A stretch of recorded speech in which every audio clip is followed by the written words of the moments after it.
Com muita satisfação, hoje novamente o nosso Pode Te Indicar, sempre na companhia de gigantes do empreendedorismo aqui do estado do Paraná, muitas vezes do Paraguai.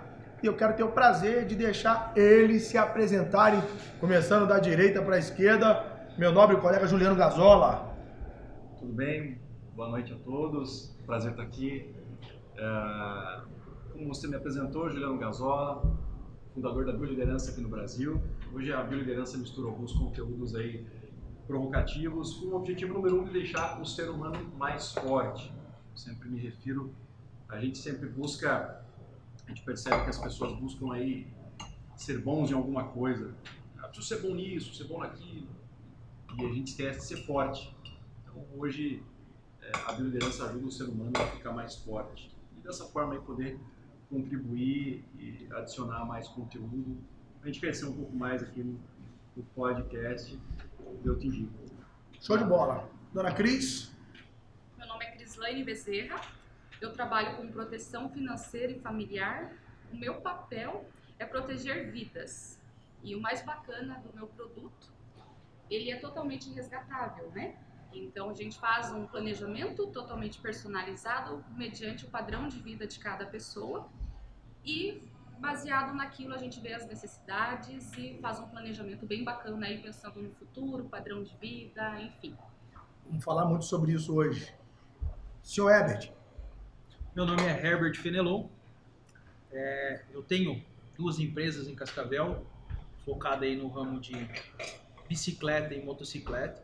E além disso, também tem um canal aí no YouTube, no Mundo da Bike, com mais de 130 mil inscritos. E além disso, recentemente a gente criou o Rocket Maker, fabricante de foguetes, né? Então, realmente, quem quer se destacar e quer aparecer nas redes sociais, principalmente no YouTube, a gente pode estar fazendo essa assessoria para um futuro YouTuber. Você já tem aqui 4 clientes em potencial, né? 5, né? Com você. Não, 4 seríamos nós 4 aqui, né? O Gazola já é meio blogueirão, ele não vai precisar muito da gente. Mas, com certeza, eu preciso desse foguete aí. Seu Hamilton? Todo mundo precisa. Né? Tô brincando, Gazola. Vamos lá. Boa tarde, Wellington. Boa tarde, pessoal. Meu nome é Hamilton. Eu sou especialista em gestão de grupos de pessoas. Venho focando na solução de conflitos. O jogo jogado, como o Gazola estava falando da força, né, Gazola? A força verdadeira, pelo que eu estudo, eu acredito, vem do grupo. Então, a partir do momento que a gente organiza o grupo de trabalho, a empresa ou a organização fica muito mais forte. E eu também tenho uma startup de nome Dogta. É uma startup de grupo de pessoas que mede cultura, energia e eficiência de processos. E estamos aí para colaborar, discutir com vocês, aprender com vocês mais um pouquinho.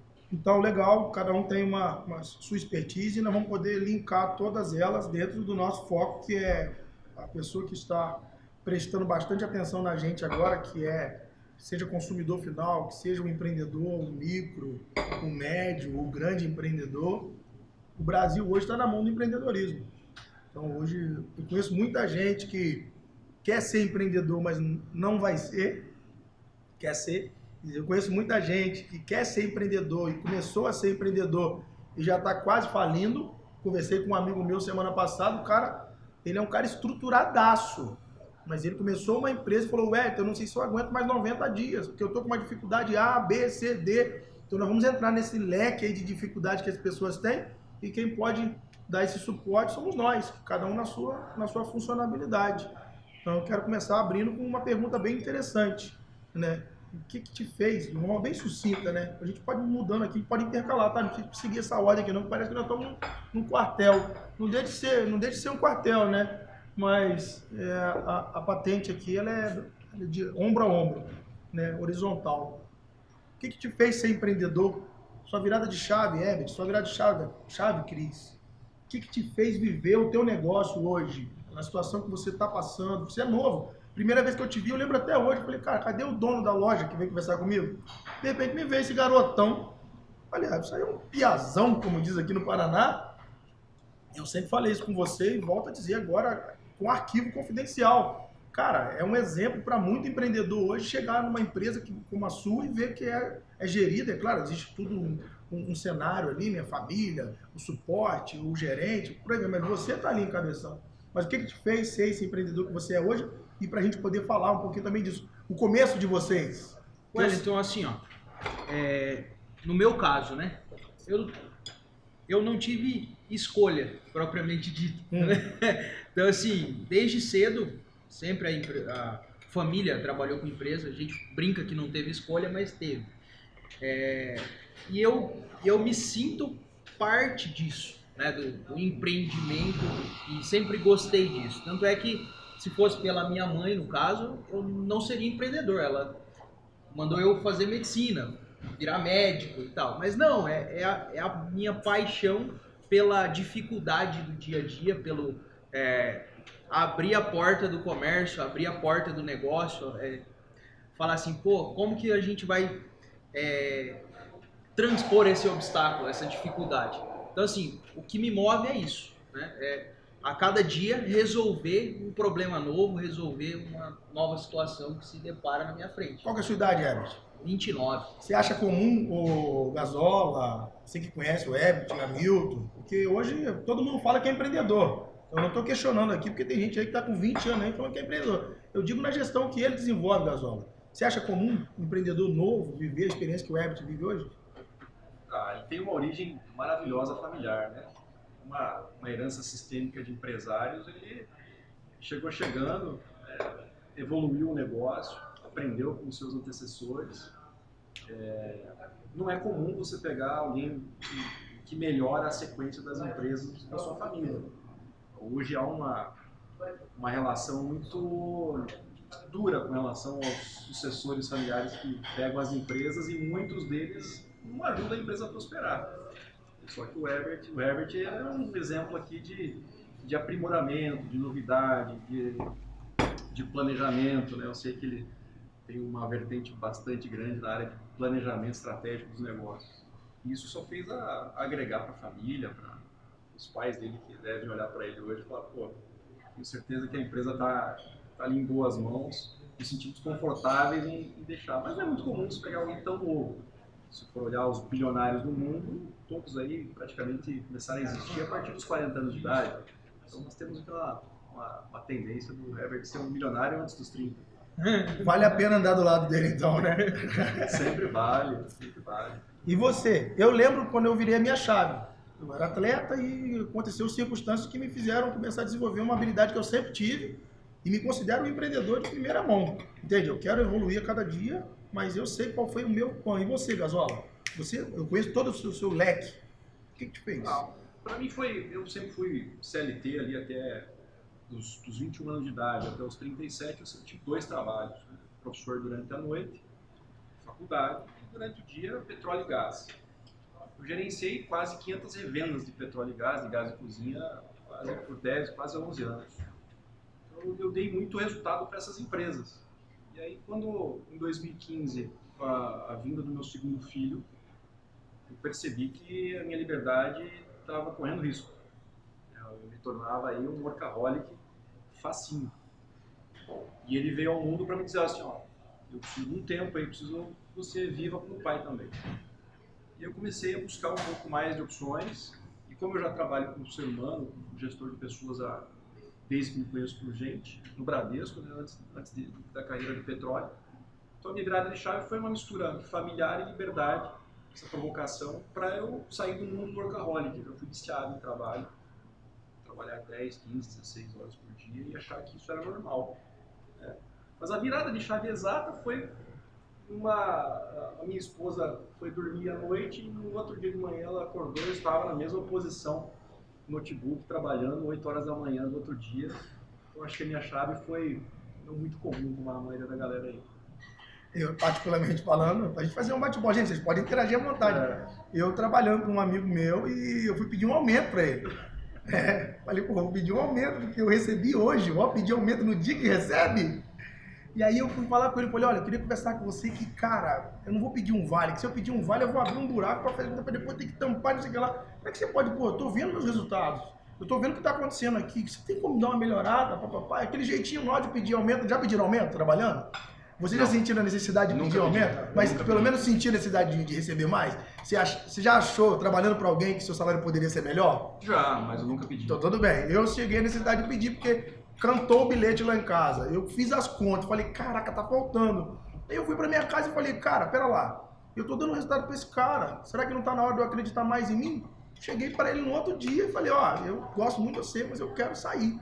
Quero viver minha vida. E é meu amigo até hoje. Poxa, almoço e janto na casa dele. Ele entendeu meu tempo de voar, mas o meu foi uma questão, sabe de quê? Eu comecei a enxergar em mim o potencial de gerar mais, o que é o que o empreendedor pensa quando vai montar seu próprio negócio. Ele não monta um negócio para querer ficar rico, ele monta porque ele acredita no potencial dele, sabe que pode despontar, né? Mas vamos lá.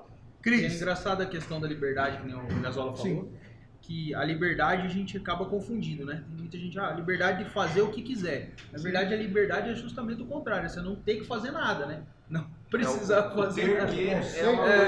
O conceito de liberdade é subjetivo, vamos dizer assim. Com certeza. Liberdade para um não é mesmo para outro. Não, eu não conheço nenhum empreendedor que hoje está bombando que trabalha pouco. É porque as pessoas olham para o resultado do cara e não olham o que está por trás da cortina. O cidadão que quer trabalhar para alguém, ele pode querer ganhar o que o patrão dele ganha. Só que ele tem que entender que quem vai perder noite de sono é o cara. Se a empresa quebrar, quem quebra é o cara. E muitas vezes o empreendedor não olha para isso, ele só olha e diz, pô, estou ganhando pouco. Né? Tanto que eu não saí reclamando do quanto que eu ganhava. Eu saí porque eu queria viver isso que eu vivo hoje. Uma coisa que a gente falou no outro podcast, vocês vão concordar comigo. Todas as pessoas que falam que eu estou trabalhando demais, trabalham menos que eu, velho. Fazem bem menos que eu, tá vendo? Não querem lutar como eu tô lutando. Quando alguém vem reclamar de mim, fala assim, olha, ué, você tá fazendo muita coisa. Eu vou olhar o script dela, não me atrai. Todo mundo que eu vejo que tá ganhando, que tá lutando, conquistando, abrindo portas, estão fazendo bem mais do que eu estou fazendo. É esses caras que eu quero seguir o exemplo. E não é na quantidade, né? É na intensidade. Audiência. Bora lá? Outra quem? Dona Cris? O que te fez ser empreendedora que você é hoje? Então, a minha história, nós estávamos comentando aqui, eu trabalhei por praticamente 10 anos no Itaú, né? Sou grata pela transição no qual eu vivi, mas eu precisei estar entre a vida e a morte, literalmente, para ver o que fazia mais sentido na minha vida, que hoje é a minha família. Então, eu acho que já falei tudo, né? O meu papel é proteger vidas. Eu tive um problema de saúde muito grave na minha gestação, e eu comecei a ver a importância de estar protegida, de deixar a minha família como padrão de vida. Bom, na época eu era o pilar financeiro, né? E eu fiquei na UTI por 23 dias e pensava, caramba, se eu vir a faltar, como vai ficar a minha filha, que eu nem conhecia ainda, que está na outra UTI? Como vai ficar o meu esposo? Né? Então, isso fez eu virar a chave, pedir demissão do meu emprego. Né? Entrei agora proporcionando mudança de vidas para outras pessoas, né? No caso de imprevistos, e hoje eu comercializo. Eu não gosto de falar que eu vendo seguro de vida, porque eu protejo vidas. Sim. No qual é essa multinacional americana chamada MetLife, é um produto deles que eu vendo, né? E ela tem 154 anos de história, é um produto sensacional, o qual eu me apaixonei. E se a gente não acredita no que faz, não tem por que a gente oferecer para as pessoas, né? Então é algo que eu acredito muito que faz a diferença, principalmente nos imprevistos, né? E se nada acontece, você pode resgatar o seu dinheiro e curtir com a família também. Hoje, o empreendedor, nós vemos, como você já falou agora, o cara acaba trabalhando mais que a maioria. Sim. Né? Hoje, a gente se pega até em às vezes uma dificuldade de falar, pô, se eu precisar parar, ou quando tem que parar, né, uma semana, 2 dias, é difícil, principalmente para o cara que depende das pernas para o sustento, digamos assim, né, para continuar rodando. E daí entra aquele detalhe, né, e se vem um problema do nada e a pessoa fica inválido ou o resto da vida. Então, principalmente para quem é empreendedor, como a gente, como o pessoal que está assistindo, isso faz muito sentido. Sim. O Wellington, o que aconteceria com o Wellington hoje se não tivesse um plano desse? Sim. E de repente desse um piripaque? E o mundo corporativo fala muito isso, né? Como que é a sua empresa sem você? Exatamente. Será que ela funciona sem você como gestor? Né? Ela é totalmente dependente do cara que é cabeça. E o mais bacana é que a gente faz algo totalmente personalizado, né? Sim. Para o padrão de vida de cada pessoa. E principalmente para autônomos. Como fica, sofrer um acidente, ficar inválido, né? Ou vir a faltar, deixar a família, se ele é o pilar financeiro. Grandes empresários, eu tenho clientes, grandes empresários também, o que eles pensam? Poxa, hoje eu tenho um patrimônio,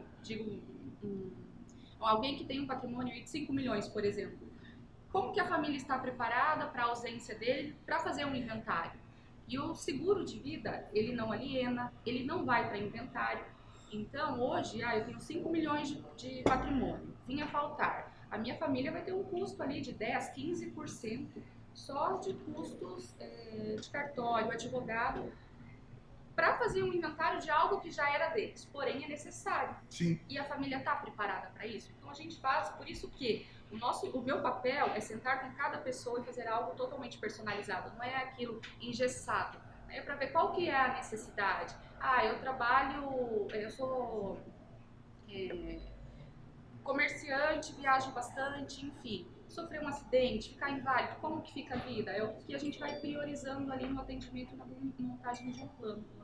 Senhor Hamilton, o que te fez? Você que é entre todos aqui, o mais experiente. Será? Em idade. Eu acho que tem gente mais experiente aí na roda, hein? Não, eu vou falar Eu acho que tem. Em data de nascimento aqui, o senhor tem mais rodagem. Agora, pode ser que o Herbert, que é o mais novo da mesa, tenha mais experiência que os senhores.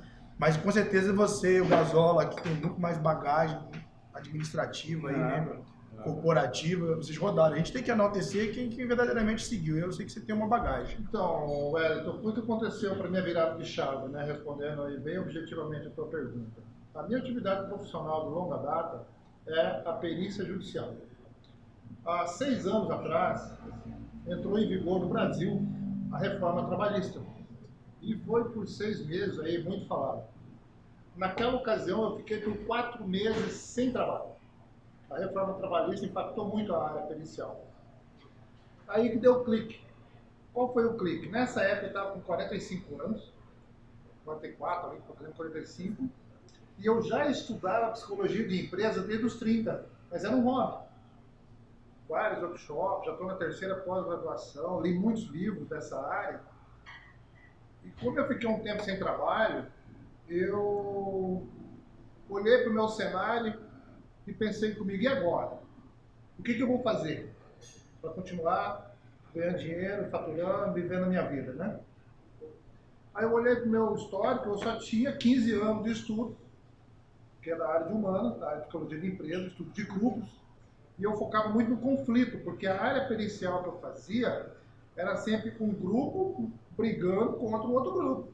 Sim. Então eu comecei a estudar isso para ajudar no meu trabalho, e isso foi tomando corpo. Nessa ocasião, eu decidi vou pegar esse estudo da área de humanas com a área de engenharia, que eu também sou formado em engenheiro, e juntei. E nisso eu acabei construindo um método de avaliação. Esse método se tornou muito assertivo. Por quê? Porque eu olho os processos da empresa, como que está, pela área da engenharia, e olho esse relacionamento de grupo, como que está. Com o passar do tempo, atendendo as empresas, os donos das empresas falaram o seguinte para mim, viu? Teu trabalho é legal, mas toma muito tempo. Você tem que agilizar esse negócio, velho. Eu falei, E eles emendaram. Hoje em dia tem Google, o senhor já ouviu falar no Google? Eu falei, de novo, tem aplicativo, tem sistema. E eu falei, como que eu vou pensar nisso? Bom, encurtando a história, eu passei por uma saga com 3 sistemas e hoje eu desenvolvi um BI. Esse BI, ele trabalha algumas variáveis de gestão de pessoas em grupos e se tornou a minha startup. Então, essa startup hoje chama-se Dogta. Dogta, por que Dogta, né? Dogma vem de diagnóstico organizacional em grupo e o DUA, treinamento para assertividade dos grupos. Uma coisa muito aparente no meu trabalho é que os resultados efetivos são em grupos. Os talentos individuais são muito bons, são excelentes, mas no grupo isso acontece um movimento. E esse alinhamento traz muito resultado para a empresa. Vou aproveitar o gancho, baseado no que vocês estão falando, Gazola, Herbert, entendeu? Eu vou fazer uma pergunta para nós aqui, respondemos baseado no que o cara está falando. Qual que é a sua opinião, Gazola, vindo para cá, da dificuldade das pessoas em relação a grupo? O que você enxerga? Eu tenho uma opinião sobre grupalidade fantástica para mim, mas eu vou chegar na minha vez, a minha resposta é minha. Você, o que grupo é para você? Qual que é o efeito positivo? Qual que é a dificuldade das pessoas? Para a gente voltar depois e cada um ter uma pergunta baseada no segmento de vocês. Não, mas a pergunta foi muito importante, muito boa, porque o grupo é uma aglomeração de indivíduos. Né? E uma empresa não pode ser aquilo que nós não somos. Então, por exemplo, eu atendo uma multinacional paranaense de 880 funcionários. Eles têm o objetivo de serem fornecedores globais de peças. Sim. Mas se você quer ser um global, né, ter um nível global de competitividade, você precisa, no mínimo, ter um nível coeso de maturidade em cada um dos indivíduos. Sim. E você tem lá 77 líderes totalmente diferentes uns dos outros. E aí? E a empresa não pode ser daquilo que nós não somos. Então, cada indivíduo, para ele ser líder global, para a empresa ser líder global, o indivíduo precisa se moldar, se desenvolver para querer ser ou ser um líder global. E dá para fazer isso no grupo? A gente pode interagir, tá, gente? E dá para poder, porque eu tô num grupo, você tá falando de 880 pessoas, 77 líderes. É porque eu já trabalhei, quando eu era atleta, e hoje eu trabalho com network. A maior dificuldade do network não é fazer o Herbert ser como eu sou. É pelo menos a gente entender que nós temos que caminhar junto, mesmo na Você vida. tem as suas diferenças, cada ser humano é diferente, mas qual é o objetivo principal? E aí, o que a gente percebe no mundo corporativo, nem todas as pessoas são diferentes, mas nem todas querem atingir aquele objetivo global do negócio. Cada um puxa para a sua sardinha.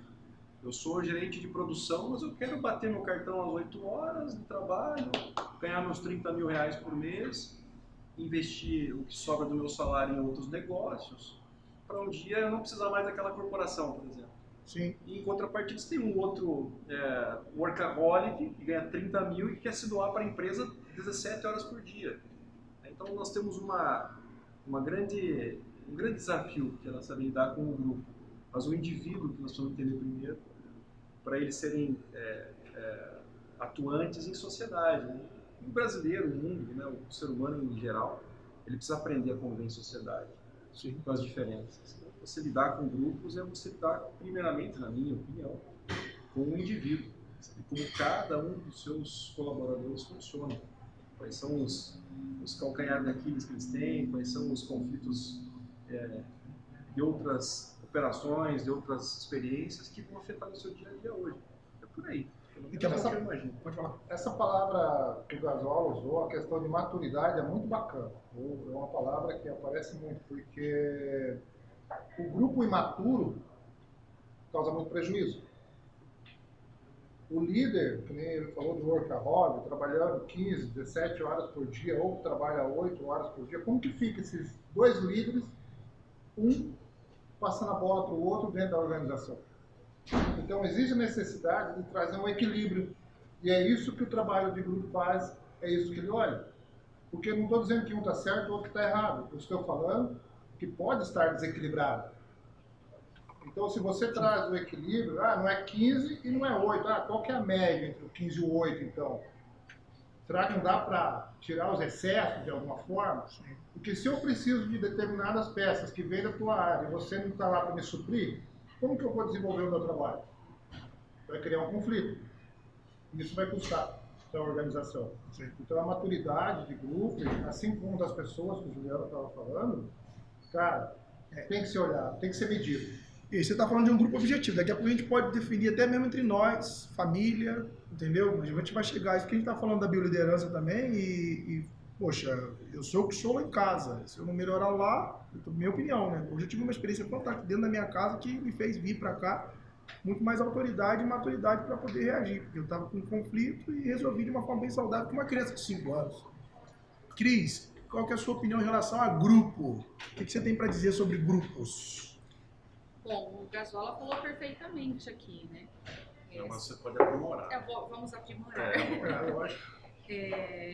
Agora o Thiago, né, ele abriu uma empresa, tem o grupo e por ali eu observo, cada um faz uma função, mas um depende do outro. E todos têm que ter a cara da empresa, Sim. né? E tudo tem que ser trabalhado em conjunto, um depende do outro. Hoje eu sou sozinha, no caso, na corretora, né? Então eu não posso falar muito de grupo no meu momento de trabalho. Porém, o que eu já vivenciei, eu vejo que tem interferência, um comportamento, maturidade de uma pessoa vai contagiando toda a equipe. Sim. Eu acho que o grupo, para mim, seria uma junção de pessoas onde um líder, que vai ser diferente de não vai agradar todo mundo, tenta agradar todo mundo. Com Né? certeza. Então, acho que a minha visão é essa, não tem muitos detalhes. Eles são especialistas para falar melhor. Porque até mesmo a gente não sendo especialista em grupo, a gente acorda e dorme totalmente linkado a grupo. Eu vim na padaria, o Ed, estou lidando com um grupo de funcionários aqui para me atender. Dependendo da forma que eu agir, eles vão reagir. Então, assim, grupo é tudo. Fala, senhor, grupo para você que é gestor, líder. Wellington, para mim, vamos lá, tudo parte da cultura, né? Acho que começa um grupo, na cultura do grupo já começa a identidade. Então, isso parte do gestor, principalmente, da cabeça que faz a gestão de tudo isso, e alinhar essa cultura. Porque, às vezes, uma peça ou outra vai destoar da cultura, não vai se encaixar dentro do grupo, e essa peça, infelizmente, ela tem que ser removida ou tentar ajustar, mas na grande maioria das vezes não tem como ajustar. Exemplo, tem um grande banco aí que recentemente trocou o gestor da regional, vamos falar assim, sul, né, cuida Paraná, Santa Catarina e Rio Grande do Sul. E isso, conversando com algumas pessoas dentro desse banco, falou, cara, mudou o gestor, mudou totalmente a cultura do cara. Antigamente tinha uma cultura de o banco, o cara falava, viu, chega o cliente, tenta resolver o problema do cara, tenta ajudar o cliente, tenta... Já esse novo gestor, não. O cara tá com problema, manda ele ligar no 0800 e se vira. Seu negócio é estar na rua e fazer venda enfim, de seguro, de produtos. Então, parte lá da cabeça e isso vem, nesse caso em específico, vem trazendo um prejuízo para o banco, né? Porque se hoje eu ligo para o Wellington e ele é meio gerente de conta, o Wellington, você pode... Não, cara, não posso te ajudar. A hora que você quiser também, tipo, viu, preciso bater uma meta aqui. Cara, procura outro, se vira. Então, eu acredito que a parte do grupo, né, parte do gestor e implantar uma cultura dentro da empresa onde, se a pessoa não se encaixa naquela cultura, talvez ele vai se sentir deslocado e vai pular fora do barco, né? Que é o caso ali que o Juliano falou. Tem um cara que está intenso e tem outro cara que está lá, mas e o gestor, ele puxa para qual lado? Né? Por isso que é importante você, sempre na vida corporativa, para você mudar um indivíduo, para você mudar um grupo, há necessidade de trabalhar a maturidade primeiro, e depois implantar uma cultura diferente. Você quer implantar uma cultura de sei lá, líder número 1 em qualidade de atendimento. Se você não estiver desenvolvendo a maturidade do indivíduo, depois mudar a maturidade do grupo, para daí você implantar a cultura, você vai sempre implantar uma cultura a forceps. E aí o que acontece? O turnover, acontece os conflitos emocionais, os conflitos biológicos, os conflitos físicos que acontecem nas empresas. Porque ali são uma miscelânea de culturas diferentes, uma miscelânea de imaturidade, uma maturidade diferente, e que o dono da empresa quer duas coisas. Eu sempre falo para os meus clientes que a gente é contratado por dois motivos. Dar resultado e resolver problema. Depois vem a perfumaria no mundo corporativo, né? Gente de gestão, gente de retenção de talentos, né? Mas o primeiro requisito básico é você dar resultado e resolver problema. E aí você tem um monte de gente querendo resolver os seus problemas primeiro, e aí você tem essas sequências de contratempos ou de desvios aí de resultados nos negócios. Mas a cultura, ela é, até mesmo aqui no negócio da crise.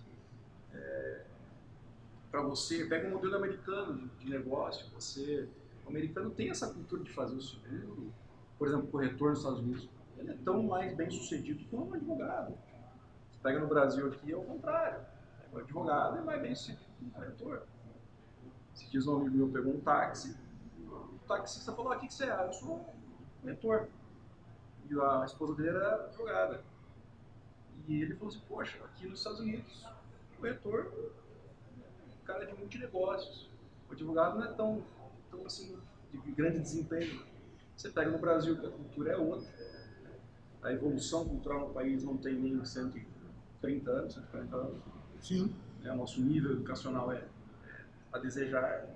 E aí você tem, por isso que o trabalho dela aqui, ela vai falar mais sobre isso, mas é um grande desafio o trabalho dela. E sentar com um empresário e falar assim, olha, o que eu vendo é cultura de pensamento. Hoje você se preocupa com o produto dela quando você está no aperto, quando você está no UTI. Exatamente. E o objetivo, imagino que no teu caso, você pode falar melhor que eu que isso, é assim, eu preciso implantar no cérebro daquele indivíduo a cultura da prevenção, do precaver, a manutenção preditiva, né? Sim. Exatamente. A gente, no caso do meu trabalho, eu tenho que colocar a necessidade para cada pessoa. Eu tenho que contar uma história de, poxa, se você ficar inválido, como vai ficar a sua vida? Mesmo assim, a cultura no Brasil é tão precária quanto a isso, quando se fala nisso, que as pessoas, não, eu não morro, não, Jesus anda comigo, Deus anda comigo. Com certeza, mas imprevistos acontecem, né? A gente pode estar atravessando a rua e acontecer alguma coisa, né? Mas Alguma aí entra um tragédia. negócio que o Herbert faz muito bem, a questão do storytelling.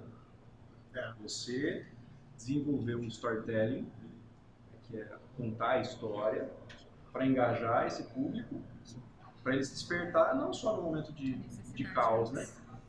O ser humano ele muda pelo caos, ele muda por modelagem, ele muda por literatura, ele muda por cronologia. O tempo passa, eu mudo. O caos vem à minha vida, eu mudo. Modelar pessoas melhores que eu mudo. Né? E a literatura também nos muda. Então, o teu trabalho, com essa brincadeira que o Herbert desenvolve no YouTube, eu não vi ninguém fazendo. Eu gostaria de fazer uma parte na fala de cultura meio geral, que como eu meço a cultura através da minha startup, eu trago números e gráficos dessa cultura, eu tenho visto uma divisão muito clara das culturas que eu acho importante observar aqui no nosso bate-papo. Quando a medida vem de um grupo de gerentes ou do dono da empresa, tem um tipo de resultado. Entendeu? Acabam muitas vezes centralizando pelo mando. Entendeu? Só que nem sempre isso corresponde à cultura dos liderados, ou seja, da base operacional. Tem um outro resultado completamente diferente. Então isso acaba criando uma zona de guerra dentro da organização, porque nem sempre o mando ele é acolhido da mesma forma. E a cultura é como as coisas se desenvolvem por aqui, com as regras, com valores, enfim, com tudo, até os informais. E a base operacional, ela é muito forte também em estabelecer uma cultura.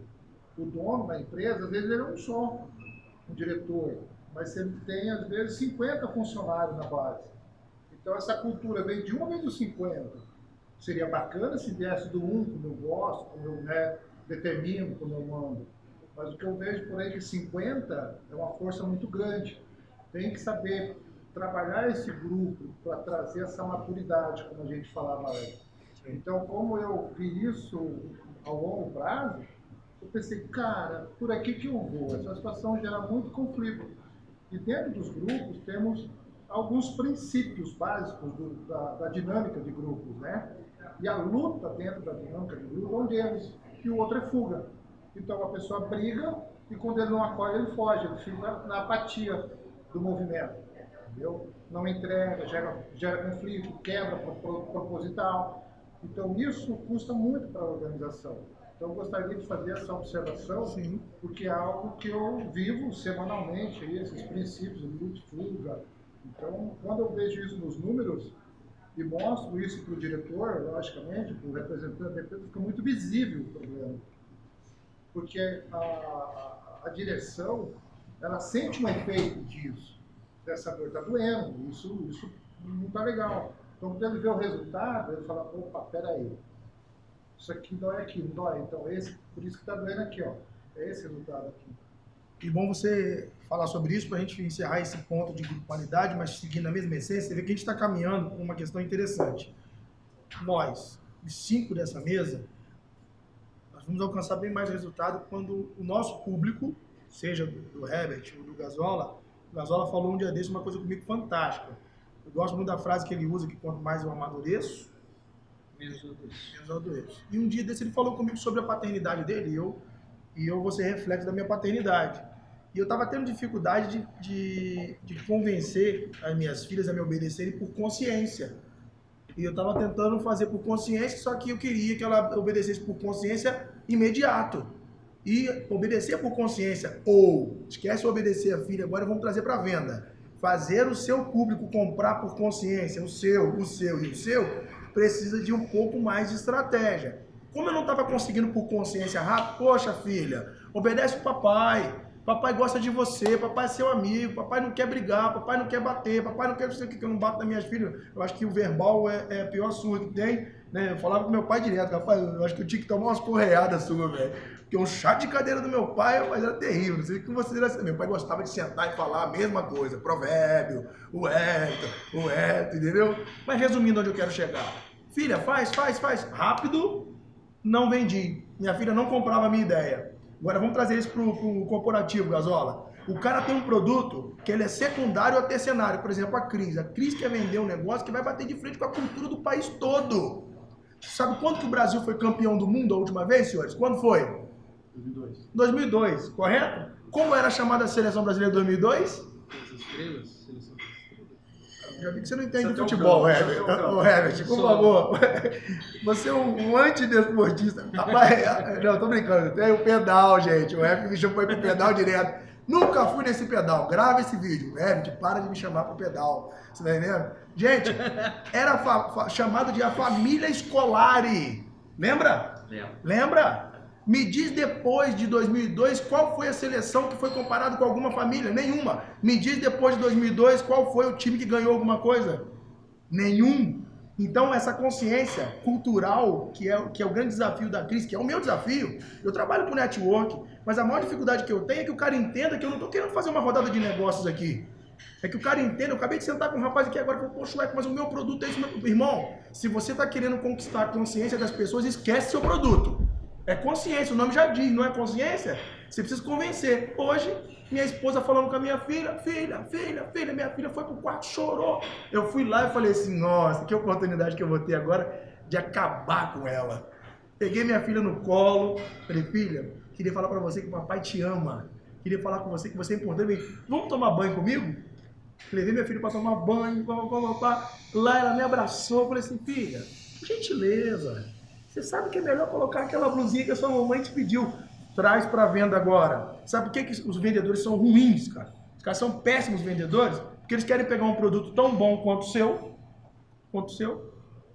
e o seu, e quer vender como se estivesse vendendo uma laranja na feira. Nada contra a laranja de feira. Você tá entendendo? Quer vender como se fosse uma coisa comum. É um produto de consciência, cara. Então, se vai ter consciência, eu vou ter que ir para a cultura. Se vai para a cultura, vai ter que mexer com o meu perfil. Se eu não for o melhor pai, está sendo minha grande dificuldade ser pai, né? Tá gravando, né? Caraca. Minha grande dificuldade de ser esposo, rapaz, quando Deus falou, não é bom que o homem esteja só, Deus falou, vou mudar a consciência desse cidadão. Você tá entendendo? Eu vou ensinar para ele a maior dificuldade que é para um gestor. Então, falando de grupo para mim aqui, para mim, grupo começa em casa. Se o cara chegar na empresa lá e o cara falar que ele é top, falar é muito fácil. Ser gerente de uma multinacional também é muito fácil. Difícil é ser pai. Difícil é ser casado. Difícil é honrar sua família. E isso tem sido o meu grande despertar. Então a gente está conversando aqui hoje para que as pessoas também entendam isso. Eu acho que o nosso grande desafio é esse. Eu acho que as pessoas não têm que comprar a proposta. Qual é, Cris? Não é errada que você fala. Ah, e se você morresse hoje? Eu acabei de receber uma foto aqui agora. A gente está ao vivo, né? Legal. Ao vivo não, mas está gravando, né? Eu acabei de receber uma foto do meu irmão aqui, que essa foto tem nada mais, nada menos que 9 anos. Olha a foto que meu irmão me mandou. No último dia que eu vi meu pai, você acredita? Olha aí. E vocês não sabem, quando meu pai faleceu, a gente entrou em estado de choque. porque ele era o nosso pilar. Você acredita que o Coroa tinha preparado tudo? Acredito. Ele preparou tudo. Tá mais comum do que parece. E eu não tinha dinheiro, cara, nem pra poder aplicar o trem nele lá. Eu falei, cara, onde eu vou arranjar dinheiro? Então o cara falou assim, não, mas tá pago, mas tá não sei o que, mas quem pagou essa parada? Ele pagou. O defunto pagou. Você tá entendendo? Então assim, mas eu não quero ter que contratar o serviço da Cris. Você não acabou de falar? Quando vem o caos, o cara muda. Mas será que é o melhor? Quando vem o tempo, caramba, será que é só tempo? Será que não tem que ser por consciência? Você me falou isso aquele dia, falou, às vezes eu peco por não fazer por consciência, tem que ser por imposição. Eu falei com a minha filha, eu não quero ter que impor para você me obedecer, vamos ser amigos. Então, para mim, grupo parte de casa. Se o cara não for bom em casa, ele pode ser patente que for. Queria abrir para vocês um assunto, beleza, mas esse assunto quem vai determinar ele são vocês, né? Queria começar pela Cris. Manda aí. Cris, porque na verdade, Cris, é o seguinte, você está trazendo uma cultura norte-americana. Se tem uma coisa que eu quero trazer para o Brasil, é o tipo de network que tem lá nos Estados Unidos, na Europa, que não pede desconto. Os caras querem fazer network aqui no Brasil e quando eles vão se apresentar entre os empresários, é só, olha, e pro grupo aqui eu tô com um descontinho especial. Eu não quero descontinho nenhum não, rapaz. Eu quero que você traga qualidade, eu quero que você traga consciência. O que a MetLife, o que você como corretora tem como proposta? Eu quero que você fique à vontade, porque é essa consciência que a gente tem que levar para as pessoas. Bom, falando de consciência, hoje cada 10 pessoas norte-americanas que podem ter um seguro, 9 têm. Show. Não só a MetLife, né? Então isso é realmente cultural. Isso é uma dor que eu sinto quando eu abordo uma pessoa que não enxerga a devida importância em estar preparada. Então, assim, hoje o ser humano ele só enxerga depois que precisa. Sim. Eu já vivenciei pessoas que tiveram algum problema de saúde, passou por ele e veio me procurar. Cris, eu quero fazer agora. Agora não dá mais. E assim, a MetLife é uma empresa tão ética que desde para você se tornar meu cliente vai para uma análise. Não é todo mundo que quer ser meu cliente que vai ser. Sim. Entendeu? Então hoje, se a pessoa toma um medicamento, tudo interfere. Agrava um plano, ou às vezes até não aceita. Eu já tive. Por isso que eu falei, eu não vendo seguro de vida, eu vendo proteção. Né? Porque hoje, às vezes a pessoa quer ser meu cliente, mas já passou por tanto problema de saúde e quer ter um seguro de qualquer jeito, mas já não aceita mais. A idade já não permite mais. Então, agora eu quero proteger minha família, mas agora eu tô com 70 anos, 60 anos, não aceita mais seguro, ou é muito alto para um valor pequeno, não mantém o padrão de vida da família, né? Então, assim, é uma dor que eu tenho, até queria ouvir de vocês. O que vocês acham desse assunto, de se preparar para um imprevisto, né? Que é uma proteção financeira, uma proteção familiar, uma sucessão empresarial que nós também abordamos, porém, acho que o foco hoje é realmente a pessoa física, o profissional autônomo. Qual a importância para vocês? Vocês têm algum tipo de seguro hoje? Se vir acontecer alguma coisa, vocês deixem a família amparada? Como que está o momento de vida de vocês? Vocês acham isso importante? Essa pergunta dela já é um funil, né? Se você falar que não tem, você já não sai dessa mesa. Você já não sai dessa mesa. Eu tô achando que essa menina tá começando a entrar na nossa consciência, velho. Não, ela já mandou em off aqui pra mim, não escapa não, hein? Cris, eu acho que a tua colocação é muito assertiva. Como o Hélio falou no início, eu acredito ser o mais velho aqui na roda. Eu acabei de virar avô, inclusive minha neta fez 3 meses ontem, minha primeira neta. Tenho 3 filhos, né, e agora mais uma da Nora, né, 4 filhos. Então, assim, como patriarca desse grupo, vamos dizer assim, né, existe alguma coisa coletiva que eu posso administrar, começar a trazer um planejamento para esse grupo?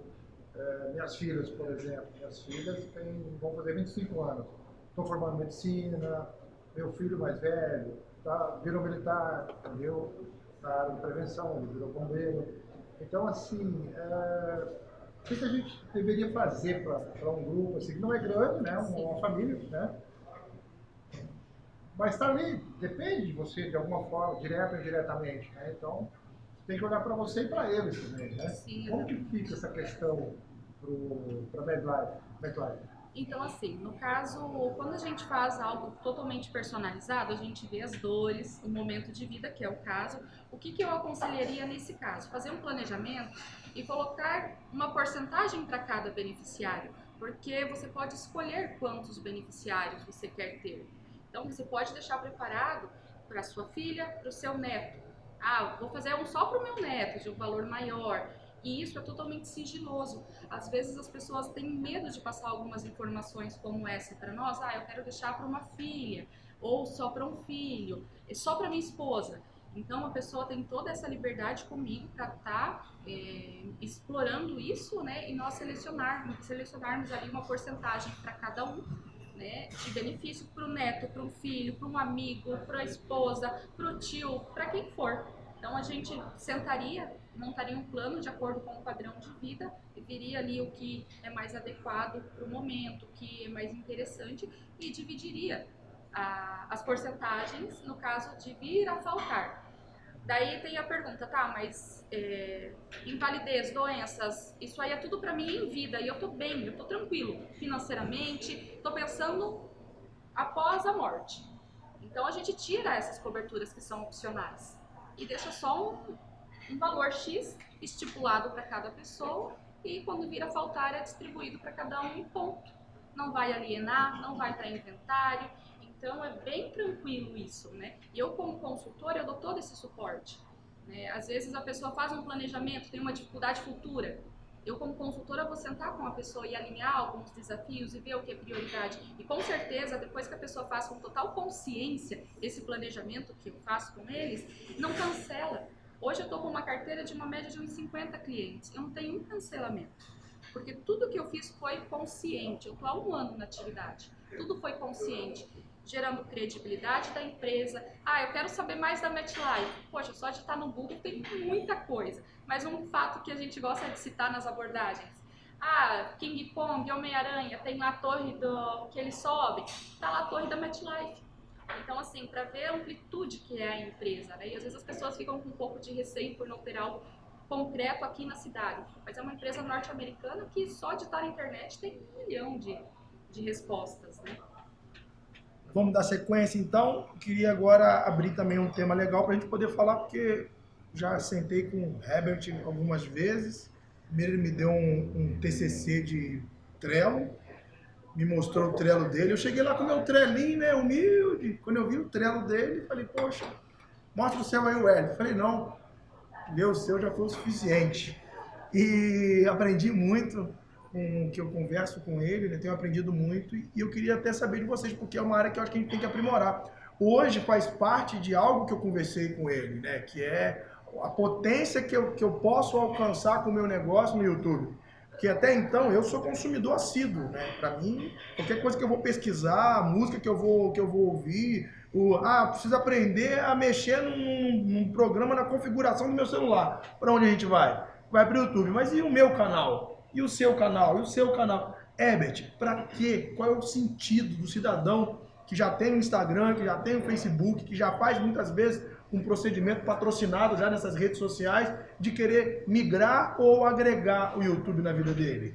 O Wellington, assim, ó, o YouTube ele é uma rede social que ele traz uma autoridade que nenhuma outra rede traz. Né? Então, até porque ela é uma rede atemporal. Então, você produz um conteúdo para Instagram hoje, por exemplo, dentro de 24 horas ele saiu de evidência e ninguém mais vai encontrar esse conteúdo. A não ser que entre no seu perfil e vá olhar. Mas qual foi a última vez que você entrou no perfil de uma pessoa e olhou postagem de 3 anos atrás dessa pessoa? Jamais. Nunca. Já no YouTube, como eu falo, é uma rede atemporal. Ou seja, o conteúdo que eu postei há 5 anos atrás, hoje, se eu abrir aqui o meu YouTube, você vai ver que teve, nos últimos 28 dias, 30 mil pessoas assistiram aquele conteúdo postado há 5 anos atrás. Então, é uma rede social que proporciona a entrega do conteúdo de forma atemporal. E aí entra a questão, vamos falar assim, da autoridade. Né? Quando você não se posiciona, a gente estava conversando aqui, outra pessoa vai se posicionar e talvez essa pessoa não tenha a sua expertise, não vá agregar o tanto que você agregaria e por você não se posicionar, né? Ou vamos lá, o pecado da omissão, né? Você se omitir em ajudar, em auxiliar as pessoas, talvez entregando um conteúdo de qualidade nas redes sociais, principalmente no YouTube, que a pessoa vai pesquisar e vai conseguir encontrar o conteúdo, o que vai acontecer? Alguém vai se posicionar e às vezes esse alguém vai tá até, digamos assim, criando problema com conteúdo ruim, né? Com conteúdo ruim. E esse cara se torna autoridade mesmo. Quantas vezes você já encontrou conteúdo no YouTube, o cara falando abobrinha? Às vezes, tipo, a gente que eu tenho expertise na minha área, daí você vê o cara falando da sua área, o cara tá falando nada com nada, né? Viajando na maionese. Por que esse cara tá lá? Por que ele tem inscritos? Por que ele tem pessoas assistindo? Porque não tem ninguém que tá se posicionando corretamente, falando a verdade. Semana passada eu estava na casa de um engenheiro mecânico e falou assim, eu preciso criar um canal no YouTube. Eu falei, por quê? Olha, cara, tá vendo esse cara aqui? Ele me mostrou o cara, não sei quantas mil visualizações. O que ele tá falando aí não procede. Ele tá ensinando algo para as pessoas de forma errada. Mas uma coisa eu tenho que deixar bem claro. O posicionamento daquele mau profissional de querer fazer é positivo. Melhor feito do que perfeito. Vamos lá? Exato. O culpado desse cara tá lá falando abobrinha é o seu amigo. De não se posicionar. Infelizmente essa é a realidade. E muita gente tá hoje. Quantas pessoas hoje poderiam conhecer um pouco mais da gente? Você falou do Atemporal, também é fantástico, cara. Eu escuto vídeos ali, vejo vídeos ali, escuto músicas ali na internet, que o cara postou há 8 anos. E o vídeo tá com 1 milhão de visualizações e continua sempre vindo pra cabeça de chave, né? E o YouTube hoje, ele tem se tornado uma plataforma de busca. Quando você quer saber sobre um determinado assunto, a grande maioria das pessoas não tem mais ido no Google. As pessoas vão no YouTube. E mesmo quando pesquisa no Google, né, o Google vai entregar os vídeos no YouTube. Por quê? Porque o YouTube é uma plataforma da Google. Né? Então, o YouTube hoje, para quem entrega conteúdo técnico e quer se posicionar, ele é essencial. Aí, claro, por que não ter um canal no YouTube? Né? O que te impede, Juliano? Vamos fazer a pergunta pro grupo aqui. Juliano, o que te impede de ter um canal no YouTube assíduo? A disciplina da ferramenta. De saber um pouco mais da importância da ferramenta. Manutenção. Hoje o YouTube, para mim, eu não vejo ele como um grande parceiro. Ó, depois desse bate-papo com você. Eu já sabia que você gerenciava isso para as pessoas. Agora com mais efetividade, pelo que dá para perceber. Então, no meu caso, foi a disciplina de colocar ela dentro do meu portfólio de rotina diária. Eu não estava nem enxergando ela, né? Eu enxergava ela como consumidor. Hoje, por exemplo, eu consumo bastante Spotify. Muito, eu estudo muito pelo Spotify. Acabo nem estudando tanto pelo YouTube. Eu estudo muito pelo Spotify. Mas é uma oportunidade de colocar ela dentro de uma disciplina diária, o qual eu já tenho algumas, mas é mais uma ferramenta para você colocar no portfólio, mas no meu caso é disciplina hoje é o YouTube. Mas eu gostei da tua abordagem, no sentido da questão temporal, óbvia, mas hoje é muito comum a busca, como as duas empresas estão juntas, né? O Google e o YouTube, é uma força só.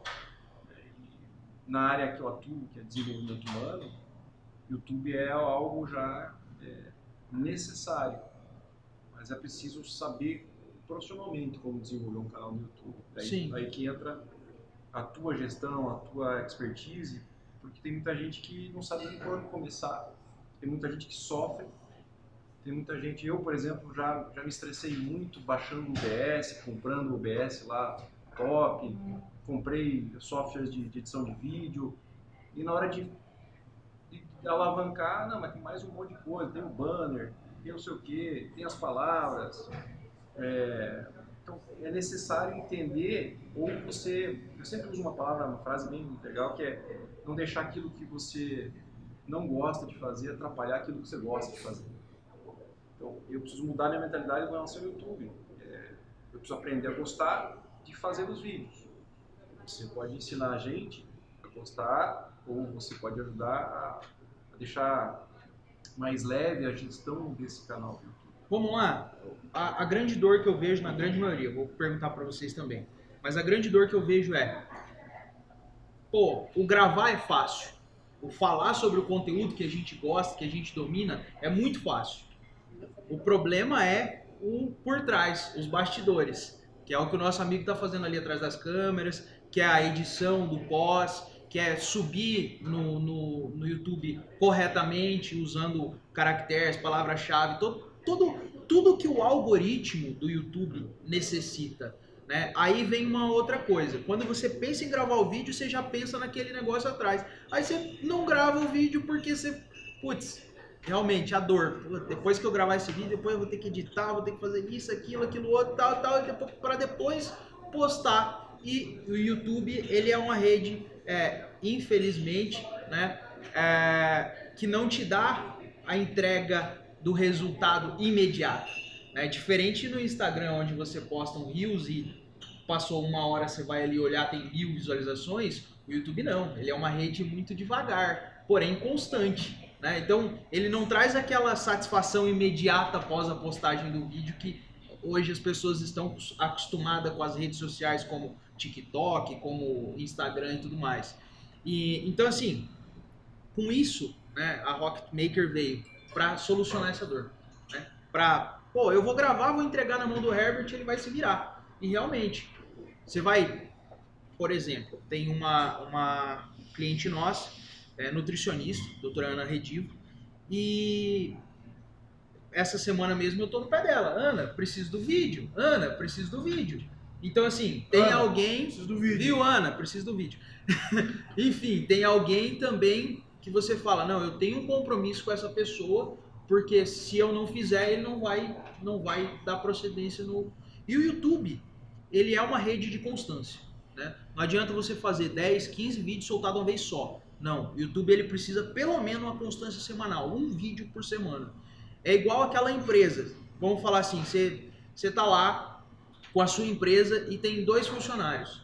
E um vem toda semana, uma vez por semana o cara vem ali na sua empresa e faz o trabalho. E o outro vem uma vez por mês, ou vem uma semana, falta outra. Quando você for dar uma bonificação, efetivar o cara ou fazer alguma coisa, qual dos dois você vai optar? O cara pela constância. Sim. YouTube da mesma forma. Quando ele olha duas pessoas do mesmo nicho e o Juliano chegou lá e pesquisou como montar um canal no YouTube e ele olha, pô, tem esse cara que entrega conteúdo de como montar um canal no YouTube e tem esse cara, mas esse cara postou 15 vídeos faz 6 meses e esse aqui postou durante esses 6 meses, toda semana esse cara posta o vídeo. Ele vai entregar desse cara aqui. Porque ele está na constância e automaticamente o YouTube vai entender. Pô, se esse cara está postando toda semana, a tendência é que se o Juliano conhecer ele, toda semana o Juliano vai voltar para assistir um vídeo no canal do cara. Então eu consigo prender mais tempo do espectador. E a grande dificuldade das pessoas, independente da rede social, vejo que o maior problema das pessoas que querem trabalhar com a rede social é que elas não conseguem, primeiro, ter essa frequência e, detalhe, acreditar que é um processo escalável. A maioria das pessoas acham que a internet, você pagou, ela te devolve. É sorte. Entendeu? E não é uma roleta russa, cara. É uma ferramenta poderosa. Eu sei qual é o benefício de estar aqui hoje, sei qual é o benefício, a fixação de marca, entende? Então o YouTube, na verdade, fica bem pareado aos outros, né? Porque toda a rede é essa manutenção, né?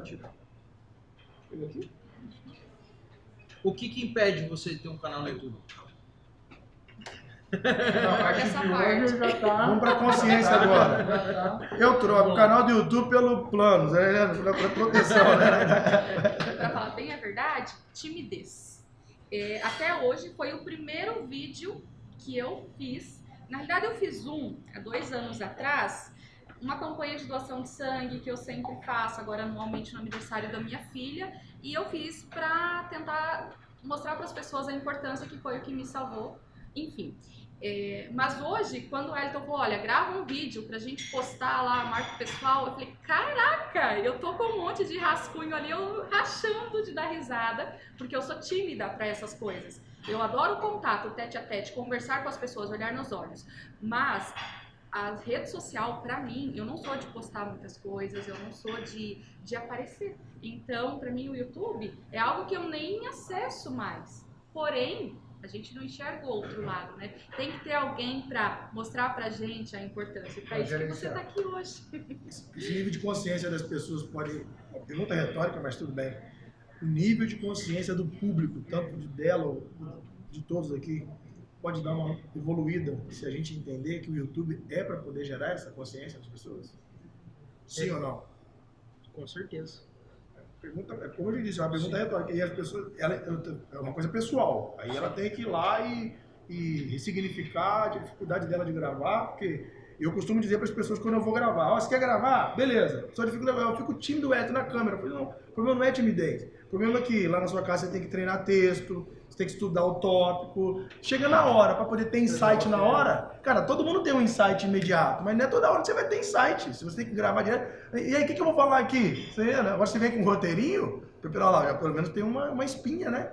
Ajuda quem acha que tem. O script é fundamental para quem acha que tem dificuldade para gravar. É treinamento. Inclusive... Tem uma ansiedade no processo aí, né? Porque na hora Exatamente. daquele calor, aquela... Entendeu? Pode bloquear tudo. Mas isso ameniza em casa. Tomar o controle, respirar. Inclu- Eu acho que a Cris passa por isso, eu também sofro desse problema. Eu tenho maneira de, às vezes, esperar um vídeo e começar a falar de olho fechado. Só que eu não percebo que eu tô de olho fechado. Mas depois que eu olho, eu falo, caraca, velho, eu tô metade do tempo com o olho fechado. Quem é que vai olhar? Quem é que vai curtir Isso tudo é treino, né? Treino. Hoje você tem técnica para gatilhos mentais, gatilhos físicos, ancoragens, né? Sim. Hoje eu já participei de algumas gravações, estudos, inclusive, e hoje há recursos para você lembrar de não falar o você toda hora, há recursos visuais para você lembrar de falar uma palavra específica. E hoje a gente pode gravar de casa, gravar do escritório, então não há desculpas mesmo para não ter. No meu caso, a desculpa é a disciplina de fato, eu preciso enxergar essa ferramenta como algo importante na minha carreira. E colocar no teu case. E colocar dentro do portfólio de investimento. Exato. Porque hoje você acaba investindo num tráfego aqui, no pessoal, no tete-a-tete, e não, peraí, o YouTube é um portfólio da prateleira de negócios, é um portfólio. E assim encarar isso, porque gerar conteúdo, fazer conteúdo todo dia, poxa, eu gravo na rádio, eu faço live todo dia, só que eu nunca olhava para o YouTube como algo assim, nossa, prazer, me sinto próximo de você e vejo você importante. Mas é uma forma de olhar o YouTube. E é bom que tem o Herbert com esse trabalho, assim como também a Cris, o próprio Milton, o seu, já falei para você isso do teu trabalho, de você mostrar a importância desse vetor para cada um. E ele está apresentando da mesma forma que ela tem uma disruptura a quebrar, que é a questão cultural, ele também tem uma disruptura a quebrar na galera que está querendo se destravar no digital. Porque hoje a gente pensa em destravar no digital, que live no Instagram e post Reels todo dia. Mas aí, poxa, mas e o YouTube? E o YouTube, que é muito mais poderoso, que remunera, que gera um lastro de conteúdo, que, né, o atemporal eu vejo como um lastro. Sim. Se eu quiser saber quem é o Juliano hoje, de uma live hoje bem feitinha, e ver a primeira live que o Juliano fez, ver a evolução do cara. Você vê. Né? É verdade. E isso gera vários experts aí do mercado de desenvolvimento humano, que você pega a primeira live do cara, vou pegar o Thiago Nigro, por exemplo, a primeira live que ele fez na vida foi a ex-mulher dele que assistiu e segurou o celular. E ele mesmo diz, né? E eu já vi live dele com 140 mil pessoas ao vivo assistindo. Sim. Né? Mas no YouTube foi um processo. Então, acho que, penso eu, que é uma obrigatoriedade. Mas antes da gente ver que é obrigatório ter YouTube, é racional do porquê é obrigatório o YouTube. Sim. Então, o racional do lastro, o racional depois lá da remuneração, é o racional do conteúdo reverberar pela eternidade, praticamente, né? Então, vale a pena essa reflexão aí, para todo mundo que está assistindo. Exemplo, até eu abordei esses dias um rapaz, ele tem um jornal aqui na cidade que é até bem... O pessoal gosta bastante e eu pelo menos gosto muito, curto bastante o conteúdo dele, que é o Jairo Eduardo do Pitoco, talvez alguns de vocês A conhecem. entrevista mais top que ele fez foi do rapaz do Bunny ali, ó. Então, e o Pitoco, por exemplo, ele tem um jornal top, mas não tem um canal no YouTube. O Dá pra conteúdo poder dele linkar, não dá? é muito top. O jornal dele é fantástico. Inclusive, a gente tá conversando aí, falei com o É menino dele. bacana que dentro de todas as áreas, não só aqui, né, mas que a gente conhece, enfim, então, da sociedade, dentro da sua matéria, todos são especialistas. Então, aqui nesse momento, nós estamos em 5 especialistas. Então, o especialista, ele tem a notoriedade para fazer uma gravação, para ter uma audiência que goste daquela matéria que ele é o especialista, alguém que quer ouvi-lo, quer trocar experiência de alguma forma, enfim, quer aprender com ele. Então, tem uma galera aí que pode estar acompanhando. E eu acho que isso é que é legal. A gente dá oportunidade para essas pessoas que curtem o que a gente gosta, né? Então, a gente trabalha com isso. E isso vai criar toda uma... Como é que fala o pessoal que vem, que segue? Seguidores? Não, tem outro nome, acho que fala. Os inscritos, né? Os inscritos. É uma comunidade, vamos falar assim. É uma comunidade. É uma comunidade. Entendeu? Inclusive, quando a gente fala em YouTube, hoje me posicionando aí como, vamos falar assim, fazendo esse auxílio, eu trago todo esse know-how. Então, quando você fala em YouTube, você tem que ter uma linguagem de comunidade, por exemplo, citou Thiago Nigro. Como que é a comunidade do Nigro? É os primos, né? Os primos. Ô primo, e aí, beleza? Então, quando você fala em comunidade, você tem uma série de coisas que você coloca, uma linguagem própria, você coloca uma cultura própria. Já então, aquela questão de grupo de novo, isso, né? não é só, aí vamos lá, não é só pegar e criar um canal e colocar lá, não, mas tem todo um contexto, tem toda uma dinâmica que você tem que trabalhar para criar algo sólido e as pessoas se sentirem incluídas ali naquele canal, ali naquela comunidade. Né? Que é o caso. Essas pessoas elas vão comungar dos mesmos valores.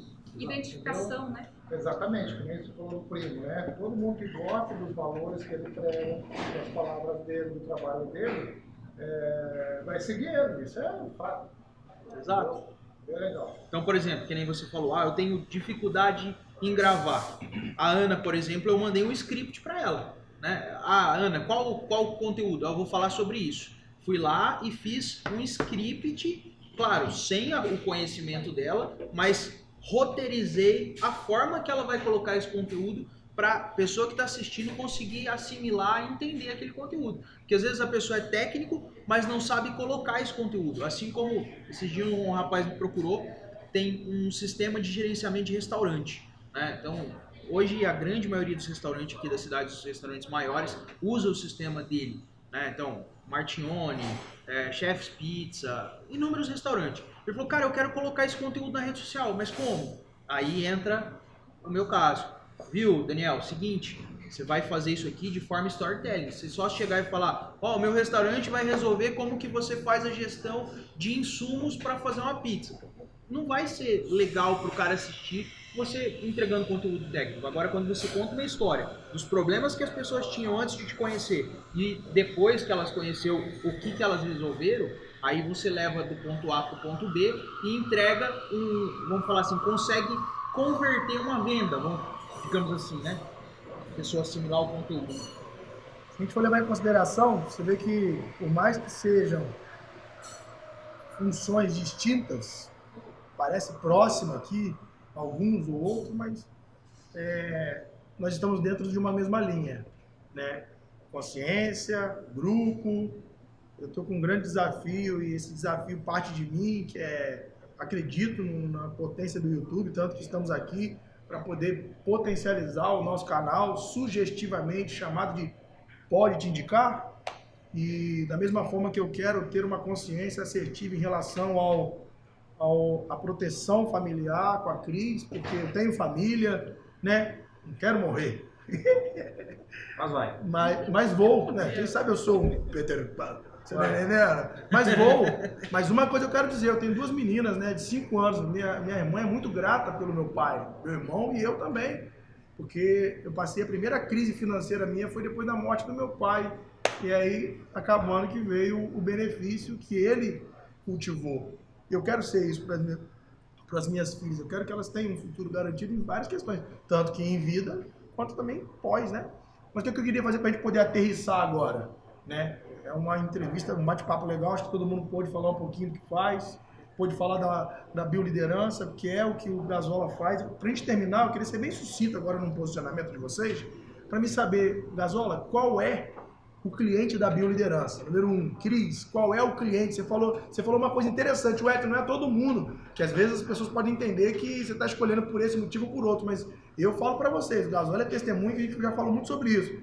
Minha vida melhorou demais quando eu entendi que eu deveria trabalhar para esse cara aqui, ou deveria fazer não só trabalho, uma aliança com esse cara aqui, afeta em tudo na nossa vida, a amizade, o relacionamento. Hoje nós estamos aqui nessa mesa, eu tenho certeza que de uma forma bem estratégica vocês somam na vida um dos outros aqui e na minha também. Qual é o cliente para a bioliderança, para a gente terminar? Cris, Herbert e Hamilton. Rapidamente, o cliente, pessoa física que deseja buscar uma força para enfrentar os desafios do dia a dia. É aquele ser humano que se vê fraquejando. Eu sempre uso a expressão vai deitar em posição fetal no colinho da sua esposa, da sua mãe, quando surge alguma expiação, algum grande abismo. No mundo corporativo, a bioliderança ajuda, por exemplo, a você diminuir turnover, rotatividade por doença. É porque a bioliderança aborda, dentre vários assuntos, a medicina germânica, a constelação sistêmica, a reprogramação biológica, e hoje você pode diminuir o nível de rotatividade pessoal, afastamento, atestados médicos, entendendo qual é a doença, agindo imediatamente para barrar esse conflito ou diminuir esse conflito emocional.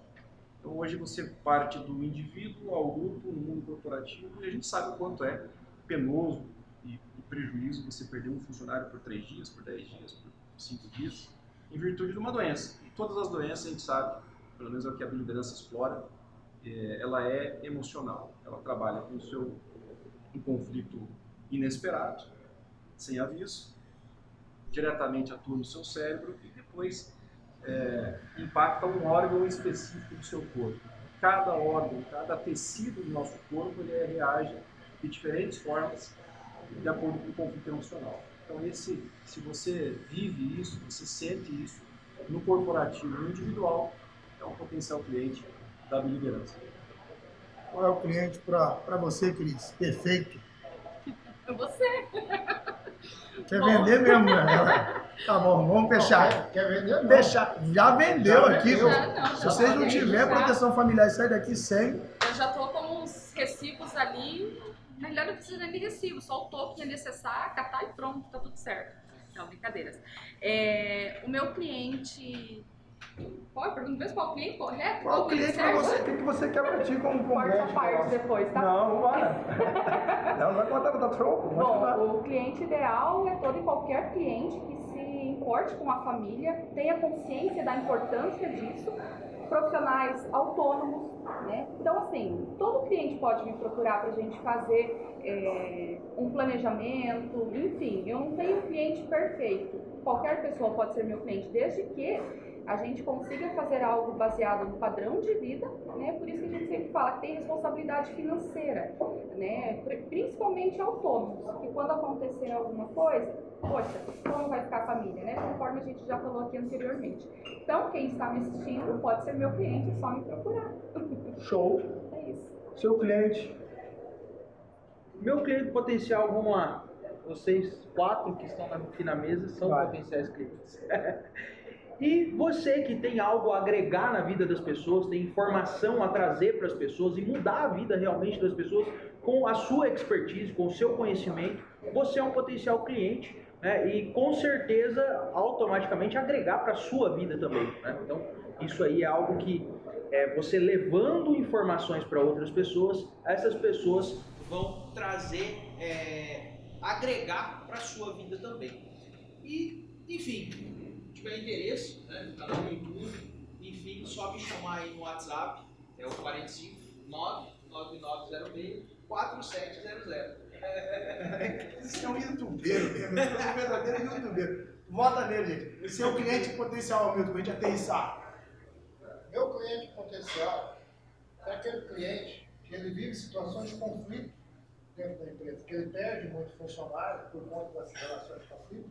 Isso causa um sentimento dele que ele não está produzindo o suficiente, porque o negócio dele não está dando resultado.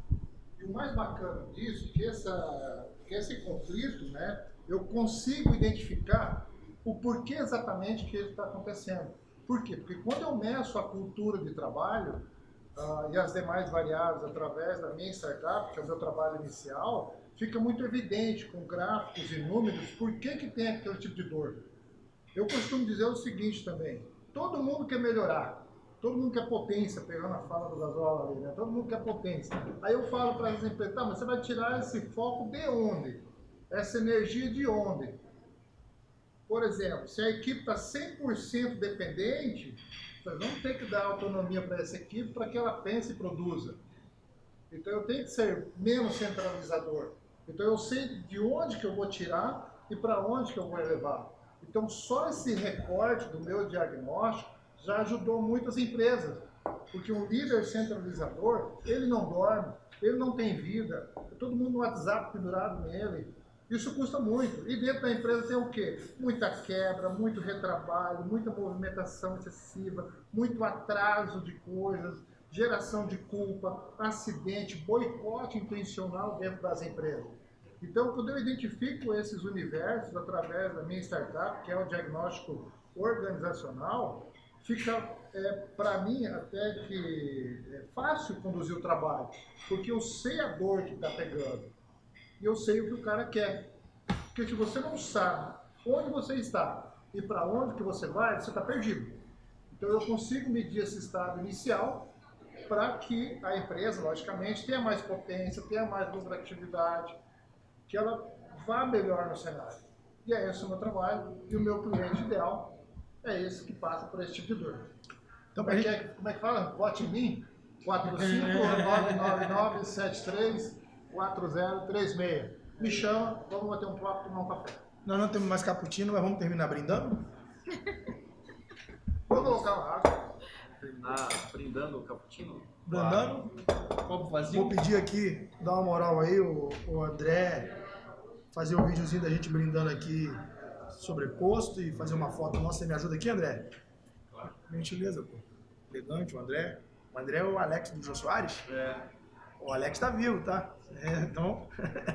E aí, gente, então hoje mais um podcast aqui do Pode Te Indicar. Fico feliz de ter a presença novamente do Gasola, monstro na bioliderança, a Cris, quem está conhecendo agora, e ai de nós, saímos daqui sem proteção familiar. Herbert, monstro no YouTube, e o seu Hamilton Almeida, que chegou para somar com a gente aí com o seu método de grupos aí. Eu tenho certeza que vai dar certo. Então, tamo junto. Vamos lá? Eu te indico.